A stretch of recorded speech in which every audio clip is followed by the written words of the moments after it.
Mau ngapain?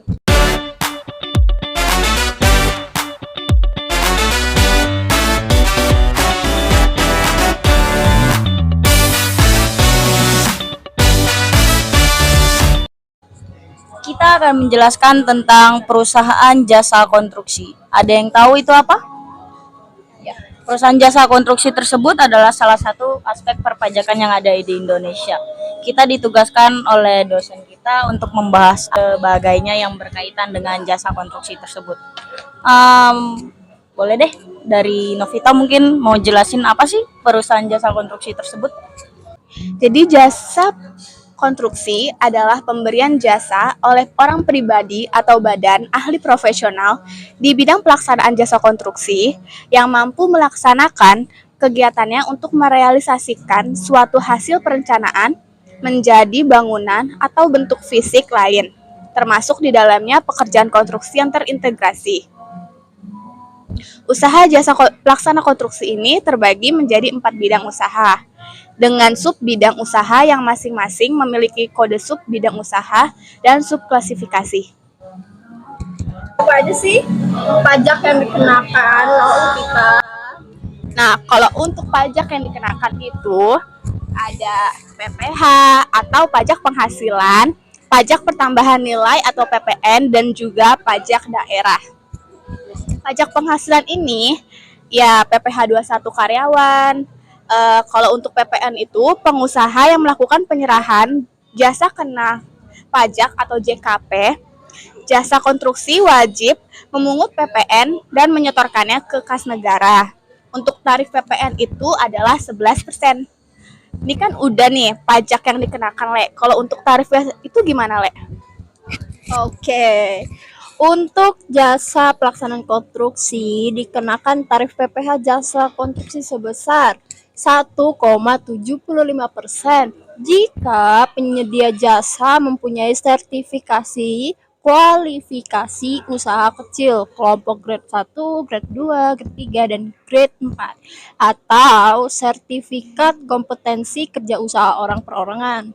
2,65% jika penyedia jasa mempunyai sertifikat kualifikasi usaha menengah maupun besar, misalnya kelompok grade 5, grade 6, maupun grade 7. 4% diperuntukkan jika penyedia jasa tidak mempunyai sertifikasi badan usaha atau sertifikat kompetensi kerja untuk usaha perorangan. Terus selanjutnya itu ada kewajiban perpajakan yang harus dipenuhi oleh perusahaan jasa konstruksi tersebut. Apa aja? Satu, itu ada pajak penghasilan PPh atau perusahaan jasa konstruksi dikenakan PPh dengan tarif yang bervariasi tergantung pada kualifikasi usaha penyedia jasa dan jenis pekerjaan konstruksi yang dilakukan. Terus tarif PPh jasa konstruksi berkisar antara 2% dan 4%. Kemudian ada pajak final PPh pasal 4 ayat 2, itu dapat dikenakan pada jasa konstruksi dengan tarif yang sama dengan PPh jasa konstruksi. Pajak final ini dikenakan pada pemberi jasa dan disetorkan langsung oleh pemberi jasa ke kas negara. Terus ada pemotongan PPh oleh pemberi jasa. Perusahaan yang menggunakan jasa konstruksi wajib memotong PPh final atas penghasilan yang diberikan ke kontraktor sesuai dengan Undang-Undang Pajak Penghasilan. Penyetoran PPh dilakukan oleh pemberi jasa dan dilakukan paling lambat tanggal 15 bulan berikutnya setelah bulan diterima pembayaran cash basis. Kemudian ada pelaporan dan pembayaran PPh pasal 21, yaitu perusahaan jasa konstruksi memiliki kewajiban untuk melaporkan dan membayar PPh pasal 21 atas gaji direktur, karyawan, dan honor tukang atau buruh bangunan harian dan borongan. Terus terakhir ada pemotongan PPh pasal 23, yaitu harus dilakukan oleh perusahaan jasa konstruksi atas jasa atau sewa pihak ketiga. Pemenuhan kewajiban lainnya selain itu juga harus memenuhi kewajiban perpajakan lainnya yang berlaku sesuai dengan peraturan yang berlaku. Selanjutnya bakal dijelasin sama Kak Dinda. Oke. Tadi udah di Aku mau tanya. Ya, boleh. Niknya boleh? Boleh. Apa? Tadi kan Lele membahas tentang kewajiban-kewajiban nih Kak. Nah gimana kalau misalkan kewajiban-kewajiban itu nggak dipenuhi nih sama perusahaan konstruksi? Ada sanksi nggak sih? Um, ya, tadi kan udah dibahas itu tarifnya berapa, kewajiban dari perusahaan pelaksana jasa konstruksi itu apa. Pasti adalah perusahaan yang ngelanggar atau nggak ngejalanin kewajibannya. Ada sanksi administrasi apabila perusahaan tidak membayarkan atau melaporkan pajak tersebut, maka akan dikenai sanksi administrasi berupa denda sebesar 2% dari dasar pengenaan pajak. Denda ini ditagih dengan STP atau surat tagihan pajak, sedangkan pajak yang terutang juga akan ditagih. Lalu ada sanksi pidana jika perusahaan yang sengaja tidak melaporkan pajak yang dipotong atau dipungut dalam SPT-nya dan tidak memberikan bukti potong atau bukti pungut, perusahaan dapat dikenakan sanksi pidana. Sanksi pidana ini dapat berupa pidana paling singkat 6 bulan dan paling lama itu 6 tahun, serta denda paling sedikit 2 kali jumlah pajak yang terutang. Jadi kalau misalnya 50 juta ya 2 kali dari nominal tersebut. Dan paling banyak itu 4 kali. Wow. Lumayan. Yang kita harusnya bayar 50 jadi 100, atau dia kalau misalnya benar-benar udah paling berat banget bisa 4 kali lipat dari harganya. Kalau misalnya kita ngelanggar itu pasti kita nimbulin kerugian lah buat negara, buat apa yang sedang kita lakukan gitu. Sehingga selain 2 sanksi tersebut, dari perusahaan jasa konstruksi ini juga ada sanksi yang dikenakan, itu ada penghentian kegiatan. Jika perusahaan terus melanggar ketentuan perpajakan tersebut, pemerintah dapat menghentikan kegiatan perusahaan tersebut.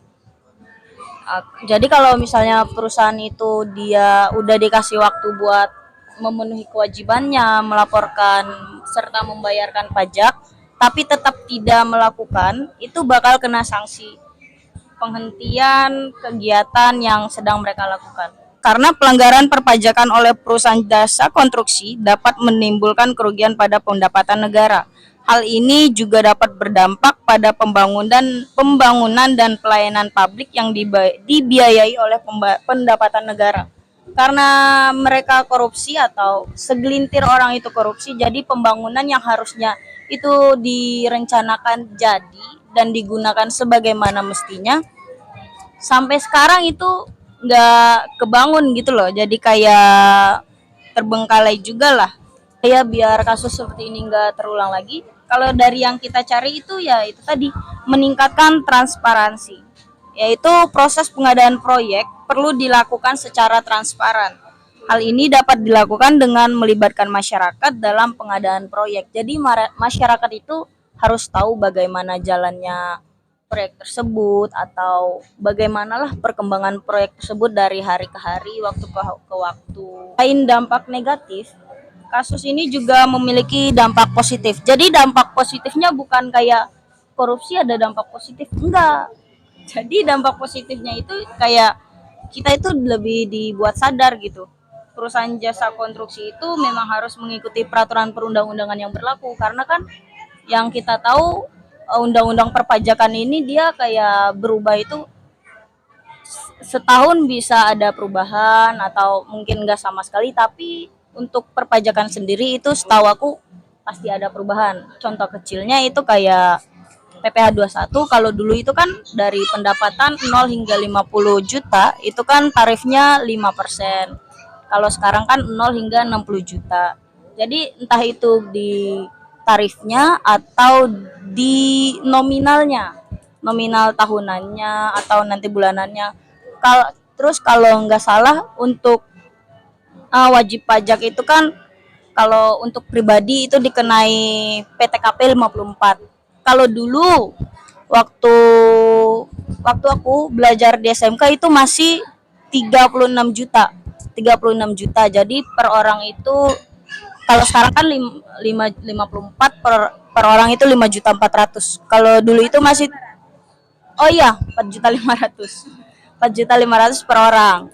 Jadi kalau dulu itu kalau nggak salah 3.600.000 per orang. Jadi menurut aku perpajakan jasa konstruksi ini penting juga lah buat pembangunan Indonesia.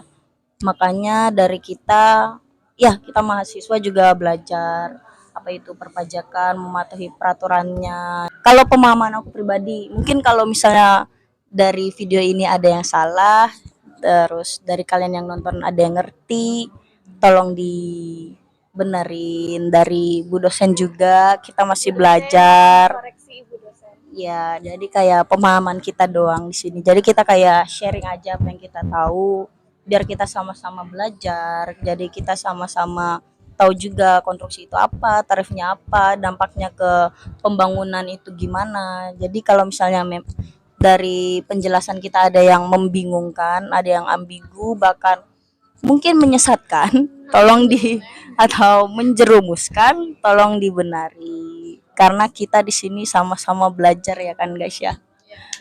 Ya, mungkin itu dari kita, beberapa pembahasan singkat mengenai jasa konstruksi, mulai dari pengertian, tarif, kapan dibayar, sanksi, bahkan juga ya, lebih dan kurangnya kita mohon maaf, dan apabila ada kesalahan juga kita mohon dimaafkan karena kita masih belajar. Karena kita masih mahasiswa semester 3.